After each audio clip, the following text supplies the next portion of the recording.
Was in the late 1990s, and my father, who had Alzheimer's at the time, asked me one day, just out of the blue, and he hadn't talked for months, "Why did you quit painting?"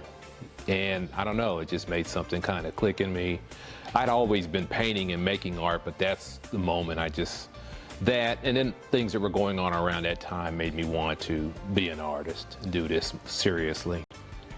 I think my growth as an artist came primarily from the neighborhood where I lived and where I grew up at, where everybody was just creative, not necessarily because of desire, but because of necessity. So we were, my father never made more than $6 an hour, so we didn't have a lot of toys. So we did things like use boards to jump over garbage cans in our bicycles, stuff like that. Drawing in dirt, things like that. So where I live, the people around me are just very creative. They all have their own style, their own identity, and that inspires me. When I see some of the students I formerly had nowadays, I'm just proud. They're just doing some amazing things here in the city, not just in Kansas City, also in other places. One young man, he's an entertainer on like the cruise ships. And to the point where there's like articles being written about them.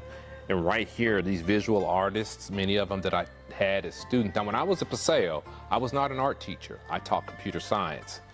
And I taught computers a total of 33 years, but I was at Paseo, and so all the art students, most of them came through my classroom because I think at one point it was required.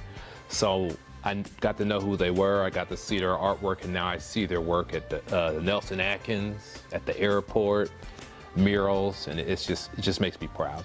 My creative process is based, I do a lot of reading, a lot of research into culture, and then I think of ways to remix what I've studied to try to give the impression of how I feel all about it, how it combines in my head.